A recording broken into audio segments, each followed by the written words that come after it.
Comment के बारे में चलते हैं अब।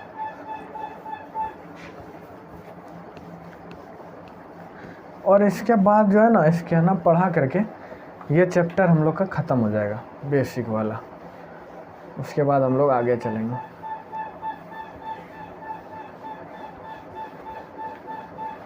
कमेंट के बारे में थोड़ा सा डिटेल पढ़ लेते हैं भाई, ना तो बताता नहीं है कोई, पर चलिए कोई नहीं। तो लिखिए यहाँ पे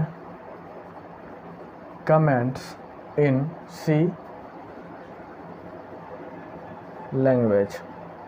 स्पेलिंग मिस्टेक भाई इसमें नहीं करना है, जो हम लोग कोडिंग लिखेंगे उसमें स्पेलिंग मिस्टेक नहीं चलेगा, आपका गलत हो जाएगा, ठीक है। तो कमेंट का लिखने का जो टाइप होता है वो एक तरह से आप ऐसे लिख सकते हैं, फॉरवर्ड स्लैश स्टार, और इसमें कुछ मान लीजिए लिख दिए स्टेटमेंट दे दिए, जिसको कमेंट हम लोग बोलेंगे। कमेंट हो गया और फिर स्टार, फिर फॉरवर्ड स्लैश, ऐसा चल सकता है, बिल्कुल चल सकता है। और किस तरह से हम लोग, अब हम कमेंट, हमको मन हुआ कि 5 लाइन का कमेंट लिख दें, पूरा उसके बारे में ही समझा दें, तब कैसे लिखेंगे? तब क्या होता है, ऐसे लिख दिए, फॉरवर्ड स्लैश दे दिए और यहाँ पे लिख दिए, ठीक है। और उसके बाद फिर क्या करेंगे, यहाँ पे स्टार फॉरवर्ड स्लैश, ओके। तो इस तरह से हो सकता है। और किस तरह से हो सकता है कमेंट में, और एक चीज़ देख लेते हैं। और अभी जो स्टैंडर्ड वे में चल रहा है, जिसमें कि पाइथन फॉलो कर रहा है, C+ फॉलो कर रहा है, सी लैंग्वेज फॉलो कर रहा है, नया जो रूल जुड़ा हुआ है, वो हम इस तरह से लिख सकते हैं, कमेंट, पूरा कमेंट हो गया, ठीक है। इस तरह 2 को दे दिए और उसके बाद लिखते जाइए, कहाँ ख़त्म हुआ उससे कोई मतलब नहीं। यहाँ जैसे 2 को दिए समझ गया कि कमेंट है, ठीक है। तो इसको समझ गए आप, इसको थोड़ा लिख लीजिए आप। इसके बाद देखते हैं हम लोग क्या पढ़ाते हैं।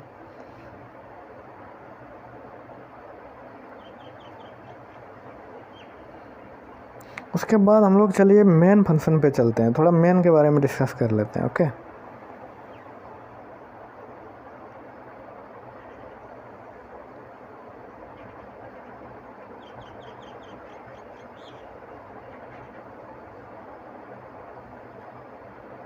हो गया।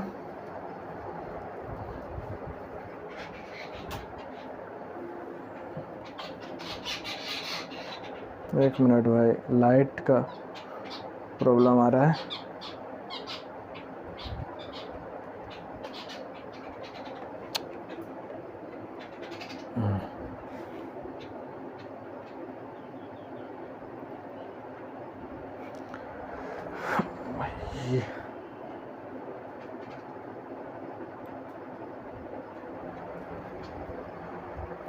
तो ठीक है, यहाँ तक हो गया। और इसके बाद हम लोग चलते हैं मेन पर। एक लाइट मत कटो यार। कमेंट आपको समझ में आ गया ना?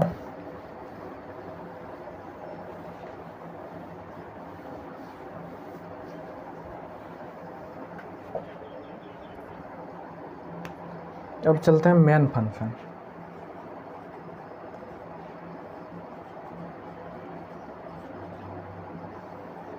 इन सी सब में नहीं होता है, तो मेन के बारे में हम लोग पढ़ेंगे। तो मेन क्या होता है भाई? मेन क्या होता है? मेन एक टाइप का सी लैंग्वेज में प्रोग्राम का स्टार्ट पॉइंट है, जिसके अंदर कोई भी स्टेटमेंट हम लोग लिखेंगे, कोई फार्मूला लिखेंगे। यानी कि हम ये कह सकते हैं कि सी का सारा जो खेल है वो मेन फंक्शन के बॉडी में ही होता है। बॉडी अब किसको बोलते हैं, ये भी कन्फ्यूजन। जैसे मेन फंक्शन है, मेन लिखे हम लोग, यहाँ से स्टार्ट हुआ, यहाँ पे ख़त्म हुआ मेन फंक्शन। इसको क्या बोलते हैं हम लोग? बॉडी बोलते हैं। किसका? मेन फंक्शन का। इसको क्या बोलते हैं? बॉडी ऑफ मेन फंक्शन, ठीक है। ये क्या होता है? पैरेंथेसिस से स्टार्ट होता है, करली ब्रेसेस इसको बोलना है, करली ब्रेसेस, ठीक है। और करली ब्रेसेस से बंद होता है, ठीक है। इसको क्या हिंदी में बोलते हैं यार? छोटी बड़ी मंझली ब्रैकेट, हाँ मंझली ब्रैकेट होता है, ठीक है। तो मेन फंक्शन क्या होता है? ये सी लैंग्वेज में यहाँ से कोई भी प्रोग्राम हम लोग स्टार्ट करेंगे तो मेन फंक्शन करता क्या है? कोई ना कोई वैल्यू रिटर्न करेगा, इंटीजर वैल्यू रिटर्न करेगा, ठीक है। स्टैंडर्ड वे में लेकिन अब क्या हुआ है, C++ एक टर्बो C++ का सॉफ्टवेयर है, वो आप लोग इंस्टॉल कर लीजिए। उसी में आपको कोडिंग सीखना है और प्रैक्टिस करना है। उसमें क्या होता है, एक वॉइड नाम का एक जो हम लोग पढ़े हैं ना कीवर्ड, उसको डिफाइन करा हुआ है। तो वॉइड का यूज करके आप उससे बच सकते हैं, लेकिन वो स्टैंडर्ड वे नहीं है, आई एम ऑलरेडी से। ओके, तो हम लोग इसका जो देखते हैं स्टैंडर्ड क्या होता है लिखने का, इंट लिखेंगे यहाँ पे, स्पेस क्यों डालेंगे, मेन, और यहाँ पे ब्रेसेस डालेंगे, ठीक है, पैरेंथेसिस इसको बोलते हैं, ठीक है, 2 ब्रैकेट को एक साथ, इसको सी लैंग्वेज में बोलते हैं पैरेंथेसिस। और यहाँ पे ये कभी यूज नहीं करना है, ये बहुत आदमी मिस्टेक करता है। ये जैसे ही यूज किया आप, ये समझ लेगा कि कोडिंग यहीं पे ख़त्म हो गया है, फिर उसका बॉडी चलेगा ही नहीं, ठीक है, एरर आएगा। देख सकते हैं आप, प्रैक्टिस इसका करिए, सब कुछ पता चलेगा। लेकिन हम आपको यहाँ पे बता दिए ये पैरेंथेसिस है, और इसका मतलब है कि मेन का बॉडी यहाँ से स्टार्ट हो रहा है। इसके अंदर हम लोग लिखेंगे स्टेटमेंट 1, स्टेटमेंट 2, स्टेटमेंट 3, इसी तरह से, और फिर रिटर्न 0 भी कर सकते हैं, ठीक है, और यहाँ पे बंद हो जाएगा। तो यहाँ पे आप ये ब्रैकेट छोड़ के ऐसे भी लिख सकते हैं, कोई दिक्कत नहीं है, ठीक है। तो इंटीजर का काम क्या होता है, ये मेन फंक्शन का वर्क क्या होता है, कोई ना कोई वहाँ से वैल्यू, वहाँ से वो मतलब रिटर्न करेगा, ठीक है। मेन का यही मेन पर्पस होता है, ठीक है, ओके। तो आप इसको थोड़ा देखिएगा, मेन में स्टैंडर्ड वे, सॉरी, ये देना ही देना है, ये छूटना नहीं चाहिए। इसका मतलब होता है यहाँ पे ये स्टेटमेंट ख़त्म होता है, और यहाँ पे ये इसका मेन का बॉडी बंद हो गया, इसका मतलब कोडिंग मेरा हो गया। ये भी आपको छोड़ना नहीं है, ठीक है। यहाँ तक ये समझिए कि ये कोडिंग है यार, इसका रूल फिक्स है, उसको आप वायलेट नहीं कर सकते, नहीं तो आपको एरर देगा, सिंपल सी बात है। तो मेन फंक्शन आपको समझ में आ गया, मेन के अंदर ही पूरा खेल होता है, तो ये समझिए, मेन ही मेन है, मेन ही मेन है, ये मस्त है। चलो अब चलते हैं आगे, थोड़ा सा, बहुत छोटी छोटी चीज़ें हैं बट इम्पॉर्टेंट है। इसके बाद हम लोग को क्या पढ़ना है, मेन के बाद भाई हम बुक के हिसाब से चल रहे हैं, आप बुक पढ़ सकते हैं, ठीक है। मेरे पास बुक है, मैं बुक दिखा देता हूँ फिर से एक बार।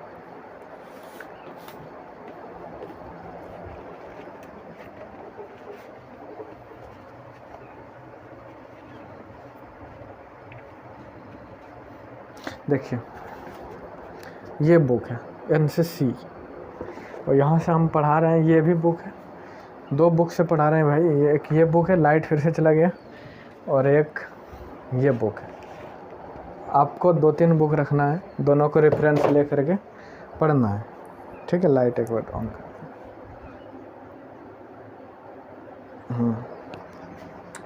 भाई यार, ओके। तो बुक दिखा दिया मैंने, अब क्या पढ़ना हम लोग को,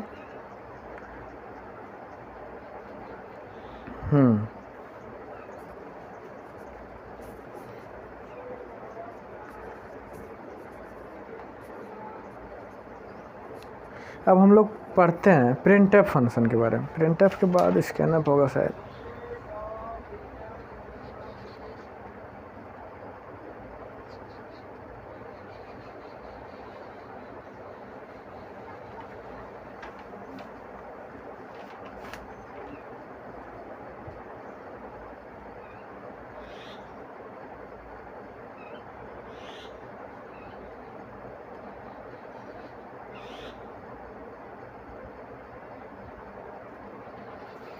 चलिए कोई नहीं। तो यार अभी चलते हैं हम लोग, देखते हैं प्रिंटफ फंक्शन क्या होता है, ठीक है। प्रिंटफ के बारे में हम लोग पढ़ें।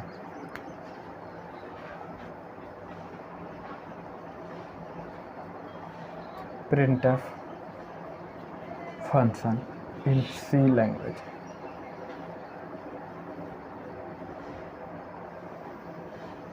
C लैंग्वेज में प्रिंटफ क्या होता है, तो भी जस्ट हम लोग बताए कि C लैंग्वेज में कोई भी वैल्यू प्रिंट करने के लिए कोई एक खास बना हुआ नहीं है। तो हम लोग कोई भी वैल्यू डिस्प्ले पे दिखाने के लिए, जो मेरा आउटपुट होगा या फिर कुछ और भी वैल्यू होगा, उसको दिखाने के लिए ये डिस्प्ले पे यूज करेंगे हम लोग प्रिंटफ। तो प्रिंटफ का जनरल फॉर्म क्या होता है वो हम लोग देख लेते हैं। General form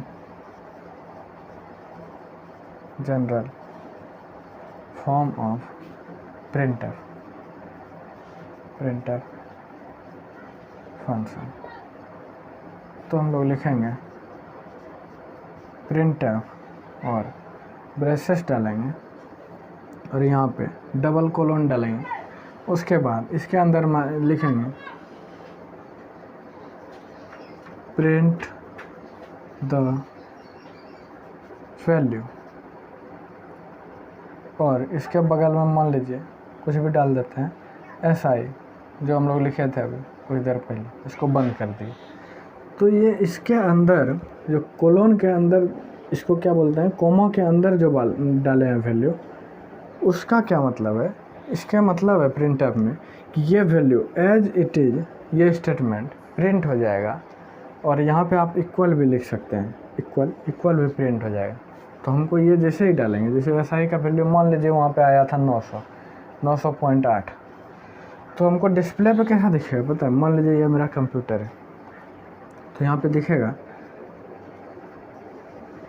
print the value is equal to SI के जगह पर ये वैल्यू आ जाएगा 900.8। इस तरह से आपको आउटपुट स्क्रीन दिखेगा, ठीक है? इस तरह से आपको आउटपुट स्क्रीन दिखेगा। तो हम लोग क्या लिखेंगे प्रिंटफ को?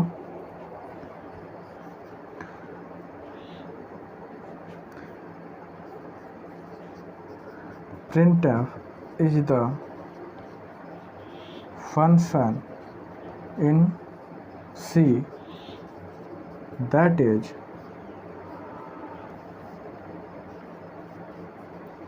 defined in studio.h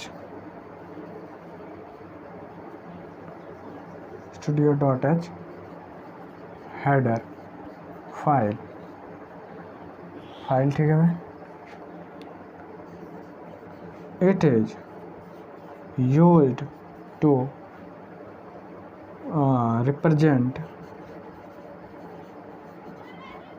display any value, लिख दीजिए display any type of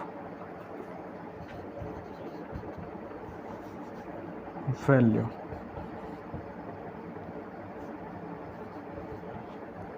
ये आप डेफिनेशन लिख सकते हैं, ये डेफिनेशन हो गया। भाई सबका डेफिनेशन देना चाहिए लेकिन भूल जाते हैं हम लोग, तो ये आप उसका डेफिनेशन लिख सकते हैं। ओके, ये हो गया इसका जनरल फॉर्म। तो इसका मतलब क्या हुआ ये समझ में आया आपको? डिफाइन इन studio.h। जब हम लोग प्रोग्रामिंग लिखेंगे तो लगभग सब में तो प्रिंटफ का इस्तेमाल करेंगे ही हम लोग, तो उसमें हम लोग को पहले डिफाइन करना पड़ता है हैच इंक्लूड studio.h। ये उसी के लिए है, प्रिंटफ के लिए, क्योंकि हम लोग प्रिंटफ यूज कर रहे हैं और प्रिंटफ studio.h में डिफाइन है, इसलिए हम लोग प्रिंटफ का यूज करेंगे। ओके, तो ये है, इसको आप लोग लिख लीजिए एक बार। उसके बाद हम लोग चलेंगे, प्रिंटफ का भी टाइप होता है, 3 टाइप होता है, इसको एक बार आप लोग लिख लीजिए।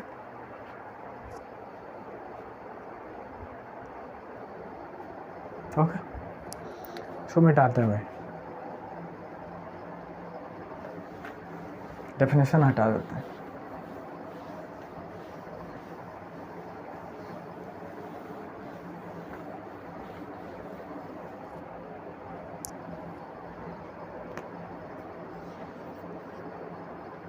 टाइप्स ऑफ यूजेज देखते हैं, टाइप्स ऑफ यूजेज प्रिंटफ का, प्रिंटफ फंक्शन।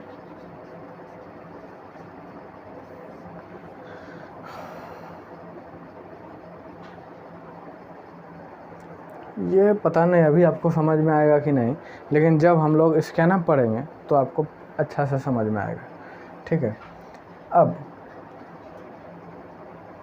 अब इस तरह से भी लिख सकते हैं प्रिंटफ का जो होता है परसेंट डी, अभी आप ये लिख देते हैं उसके बाद समझाते हैं इसका यूज कैसे होता है। Percent d is used to present the percent d है ना इंटीजर वैल्यू, इंटीजर, ठीक है, इंटीजर वैल्यू रिप्रेजेंट करेगा। ओके, ये वही परसेंट डी। और इसमें एक और टाइप होता है, एक नहीं और होता है, percent f is used to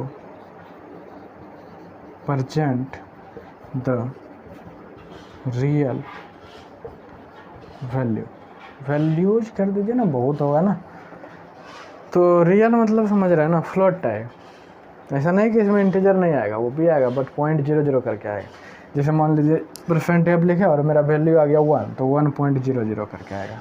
अगर 1.1 आ रहा है तब तो ठीक है, लेकिन ऐसा हुआ तो ये 1 आएगा। ओके, ठीक है।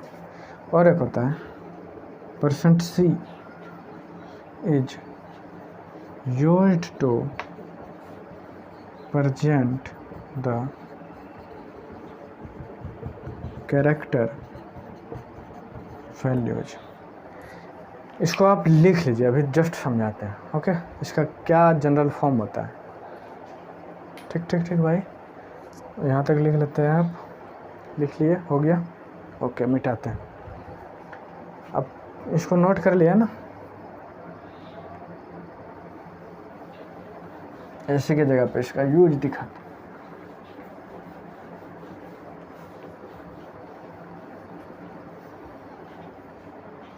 मान लीजिए आपको कोई वैल्यू प्रिंट करना है जो किस टाइप का हो, इंटीजर टाइप का, तो आपको कैसे लिखना पड़ेगा।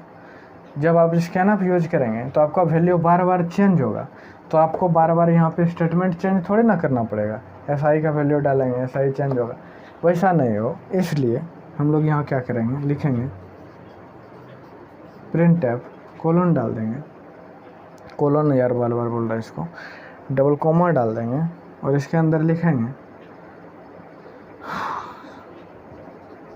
Simple interest is percent D.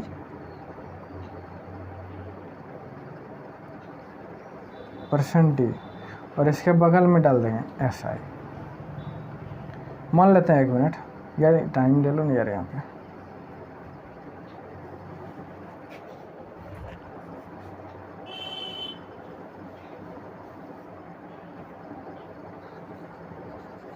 Time is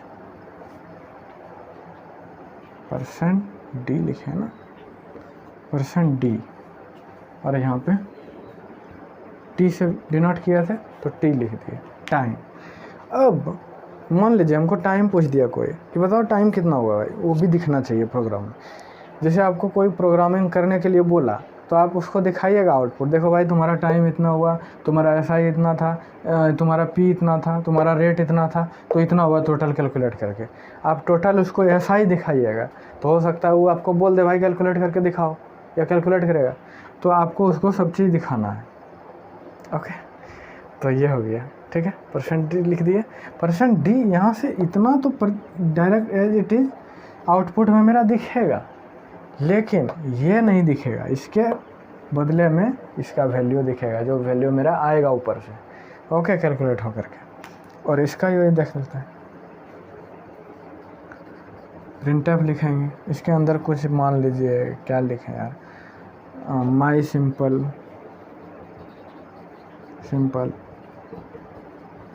interest is equal two percent F, और यहाँ पे डाल दिए और यहाँ पे SI डाल दिया। इसका मतलब क्या हुआ, ये पूरा प्रिंट हो जाएगा यहाँ तक। परसेंट एफ प्रिंट नहीं होगा, परसेंट एफ की जगह पर क्या आ जाएगा, SI आ जाएगा, तो SI का वैल्यू यहाँ पे प्रिंट हो जाएगा। इसका कहने का मतलब है, सीधा सीधा समझो, ये प्रिंट नहीं होता है, इसके जगह पर इसका वैल्यू प्रिंट हो जाता है, इसका वैल्यू प्रिंट हो जाता है। ओके, ये सब समझना यार बहुत इंपॉर्टेंट है, यही सब मिस्टेक होता है। ठीक है, इसका वैल्यू यहाँ पे प्रिंट हो जाता है, ये सब बहुत इम्पोर्टेंट है, थोड़ा इसको क्लियर आप इसको लिखिए, सही है, इसको लिख के रखिए आप, ठीक है। अब इसका भी यूज उसी सेम यार, printer my character value is equal to डाल दिए और परसेंट सी डाल दिए, यहाँ कॉलम बंद कर दिए, यहाँ बंद किए थे ना, हाँ, और यहाँ पे कुछ मान लीजिए नेम था, नेम में किसी का वैल्यू रहा होगा तो वो यहाँ पे आ जाएगा। यहाँ तक तो same as it is screen पे आ जाएगा यहाँ तक, और इक्वल टू तक जाएगा। जैसे मेरा वैल्यू आउटपुट जो होगा यहाँ पे, मान लीजिए एन में मेरा नाम था विकास, एन में मेरा नाम था दीपक, जैसे नेम इज इक्वल टू हम लोग डिफाइन किए थे दीपक, तो आउटपुट स्क्रीन कैसा आएगा मेरा, यहाँ जो लिखा आएगा इसका बता रहे हैं अभी, सबका वैसे ही आएगा, माई कैरेक्टर इज, यार यहाँ पे कैरेक्टर की जगह पर ना माई नेम इज ऐसे कर देते हैं, तो यहाँ पे जो आउटपुट पे आएगा माई नेम इज और इक्वल भी आ जाएगा, और जो नेम के जगह पर जो मेरा ये वेरिएबल है जो उसका वैल्यू है वो यहाँ पे आ जाएगा दीपक, आउटपुट पे ऐसा दिखेगा हमको, ठीक है। तो इसका मतलब समझ में आया, जो वैल्यू मेरा है उसी को यहाँ प्रिंट कर दे रहा है। तो इसका मतलब है इसको हम लोग एक लाइन में कर सकते हैं, इन सब को एक लाइन में कर सकते हैं। कैसे? सबको एक ही बार यूज कर लेंगे। क्या है भाई, लेकिन आपको लोड हो जाएगा आज लोड हो जाएगा भाई, लोड हो जाएगा। छोड़ दें क्या यहाँ पे, इसको छोड़ देते हैं, लोड हो जाएगा। इसमें करना कुछ नहीं है, थोड़ा सा बता ही देते हैं, समझाएंगे बाद में, थोड़ा देख लीजिए। प्रिंट एफ कर दिए और डाल दिए टाइम इज %d /n डाल दिए, ओके। और फिर my simple interest is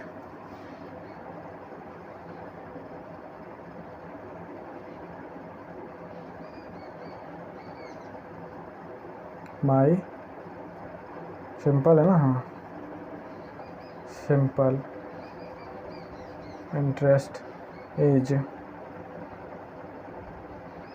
equal to %f डाल दिए, फिर +n डाल दिए, फिर लिख दिए इसी में यही लाइन है, my name is equal to %c डाल दिए और इसको बंद कर दिए,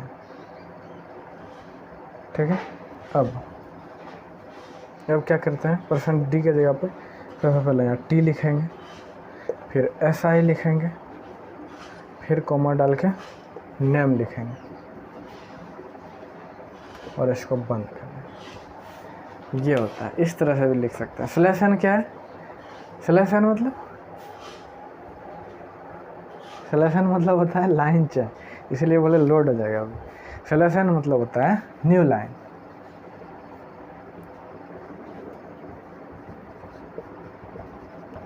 इसका जो मेरा आउटपुट आएगा वो भी दिखा देते हैं, थोड़ा सा ब्रीफ।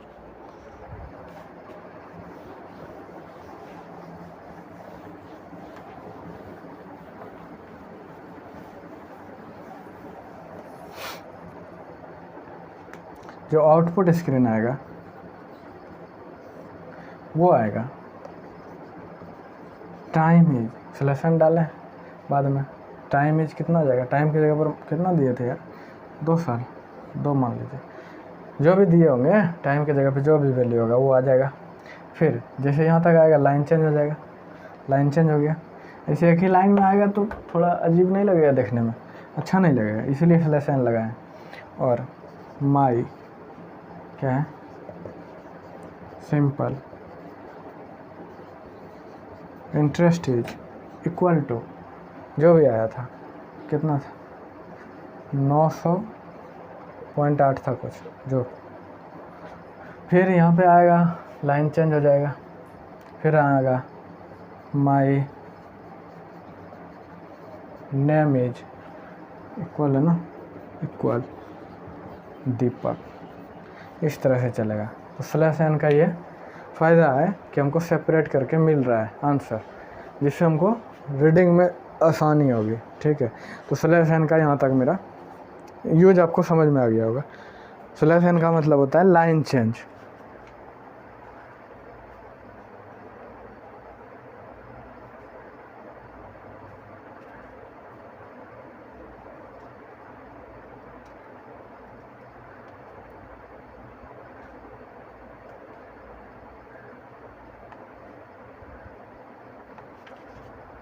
ओके, लिख लिया आप लोग।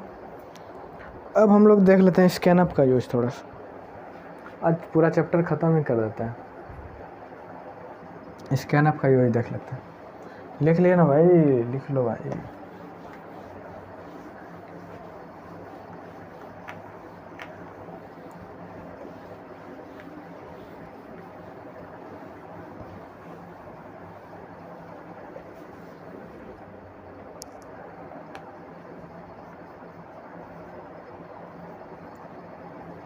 मार्कर तो ये गया।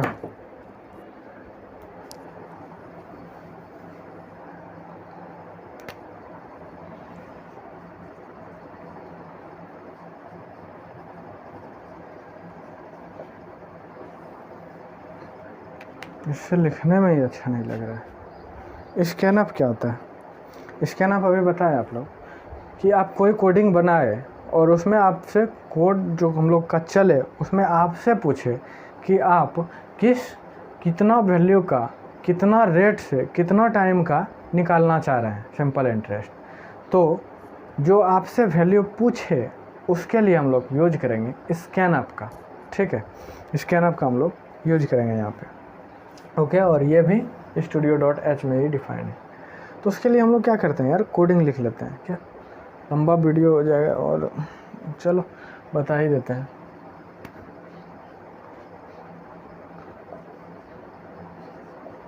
It is used to take user value bye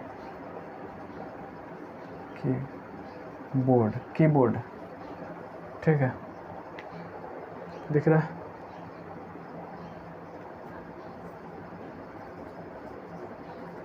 general form of scanf is scanf %d and % of time t time. ये क्या होता है? इसको बोलते हैं M%। स्पेलिंग देख लेते हैं भाई, हमको भी नहीं पता M% का स्पेलिंग क्या, उससे क्या ही मतलब है वैसे।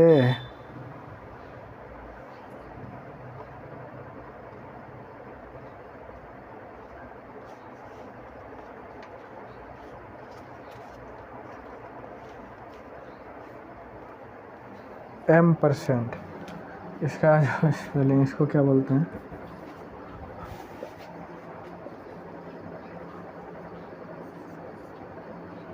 इज कॉल्ड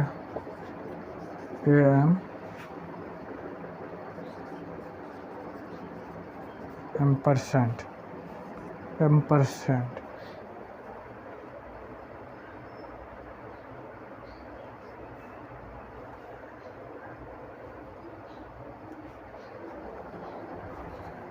तो इसको क्या बोलते हैं भाई? M%, M% बोलते हैं। इसका यूज क्या करते हैं?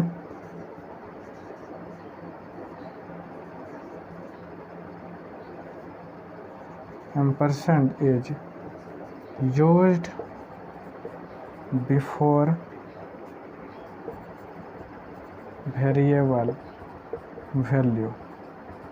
वेरिएबल का जो वैल्यू है उसके पहले हम लोग M% का यूज करते हैं। इसका मतलब आप हिंदी में समझिए, अपने लैंग्वेज में क्या होता है। आपसे पूछा कि यहाँ पे मान लीजिए टाइम है, प्रिंट ऑफ कर दिए हम लोग, प्रिंटर कर रहा है इंटर टाइम, और आपको स्क्रीन पे आया इंटर टाइम, तो आप टाइम जैसे डाले इसमें गया वैल्यू, ये फंक्शन चलेगा, टाइम का वैल्यू डाले। इसका कहने का मतलब है स्कैनअप का, जो आप वैल्यू डाले यहाँ पे %d के जगह पे, उसका वैल्यू उठा के t में डाल दें, t में डाल दें। यानी कि इसका मतलब है t पर वैल्यू डालो, इसका मतलब है t पर वैल्यू डालो, डालो DALO, डालो t पे वैल्यू डालो ये मतलब होता है। तो चलिए इसको कोडिंग से हम लोग समझते हैं। कोडिंग से समझेंगे तो बहुत ज़्यादा ईजी रहेगा। ओके, ऐसा यार ये सब थ्योरी थोड़ी ना आता है, बट थ्योरी समझना ज़रूरी है। जब तक आपको थ्योरी क्लियर नहीं रहेगा कोई फ़ायदा नहीं। आप लोग लिख लिए होंगे आई थिंक, तो हम मिटा चुके हैं। सेम वही कोड लिखेंगे और कीबोर्ड से वैल्यू डालेंगे। ओके, इसका हम लोग क्या करेंगे, मेरे पास कंप्यूटर है, मतलब लैपटॉप है, उस पर हम लोग इसका कोड करके आउटपुट समेत सोचेंगे स्क्रीन रिकॉर्ड करके वैल्यू डालने का। स्क्रीन जो रिकॉर्ड होगा वो दिखाने के लिए। ओके, तो चलिए जल्दी से इस चैप्टर को ख़त्म करते हैं। ओके, तो हम लोग वही वाला प्रोग्राम है, has include studio.h integer main function start हो गया, और यहाँ पे हम लोग इंट टाइप में क्या क्या ले रहे थे, p ले रहे थे, t ले रहे थे। ओके, फ्लोट टाइप में si ले रहे थे, r ले रहे थे। ठीक है, थोड़ा छोटा लिखते हैं यार, नहीं तो जगह ही ख़त्म हो जाएगा।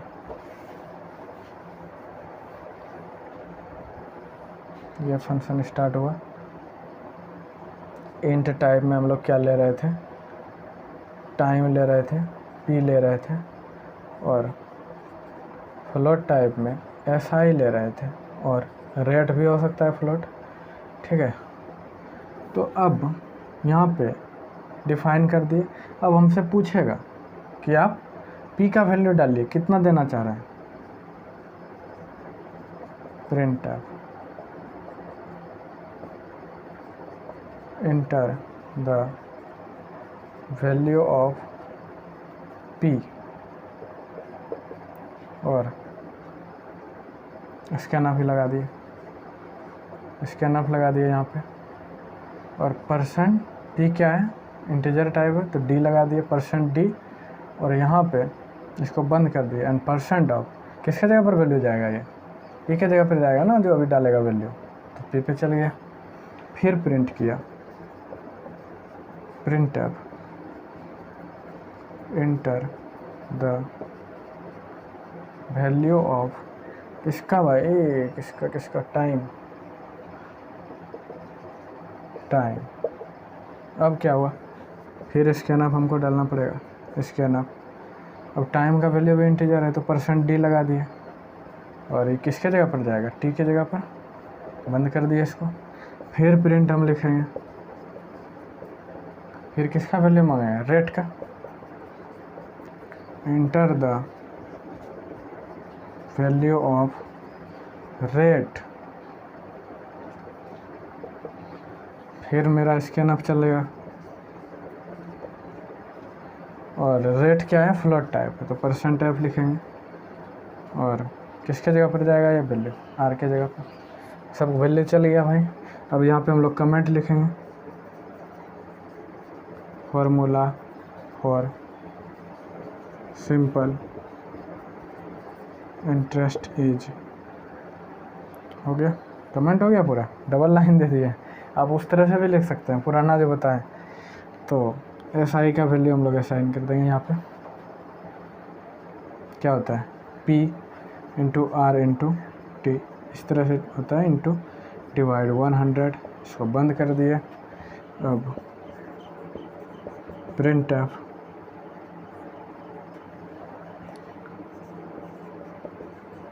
Simple interest is percent F, किसकी जगह पर आएगा, एस आई की जगह पर, और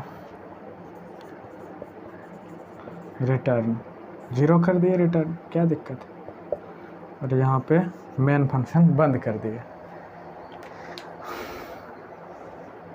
कोडिंग दिख रहा है, लाइन लिख देते हैं, फर्स्ट लाइन, सेकेंड लाइन, और ये भी एक लाइन है, third line, fourth line, fifth line, sixth line, seventh line, 8 9 line हो गया, 9वां लाइन, 10वां line, 11 line, 12 line, 13 line, 14 line, 15 line, 16 line का कोड हुआ। लिख लीजिए पहले इसको आप, फिर इसको समझाते हैं कि ये चलेगा कैसे। भाई 1000 सब्सक्राइबर हो जाए ना, फिर लाइव दिखाएं आप लोगों को कोडिंग करके। अभी यहीं पे कोडिंग लैपटॉप लगाते हैं, यहीं दिखाते हैं। ओके,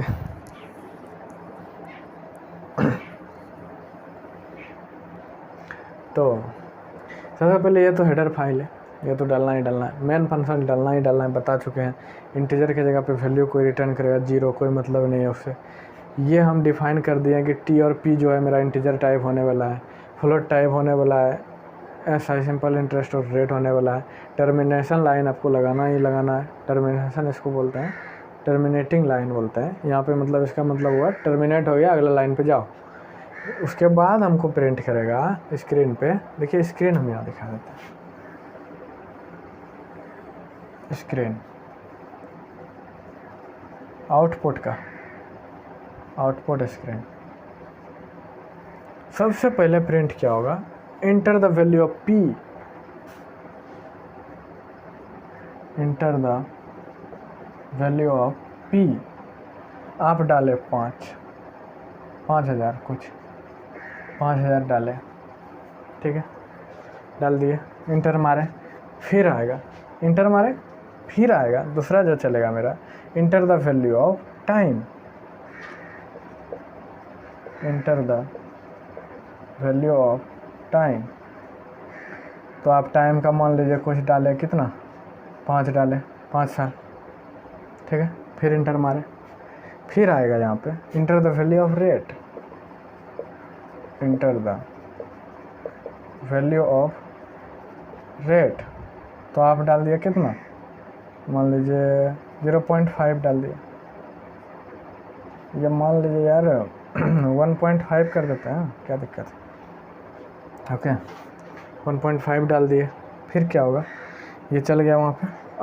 अब ये फार्मूला चलेगा, एसआई का फार्मूला, वो अंदर चलेगा, दिखेगा नहीं आपको, यहाँ पे मान लीजिए अंदर में ही चलेगा।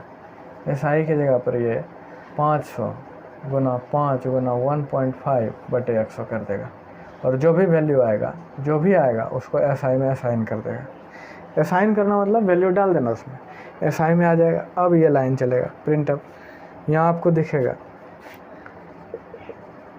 सिंपल इंटरेस्ट इज इक्वल, यहाँ पे डाल देते ना, इक्वल टू जो भी आएगा एसआई का वैल्यू, एसआई वैल्यू वो आपको दिखेगा, ठीक है। समझ में आया कैसे चलेगा कोडिंग मेरा। इसको कोड करके आप लोग को दिखाएंगे अगला वीडियो में, ट्राई करेंगे दिखाने का, क्योंकि मेरा लैपटॉप थोड़ा सा ख़राब है। तो भाई आपको इसको एक बार समझ लीजिए।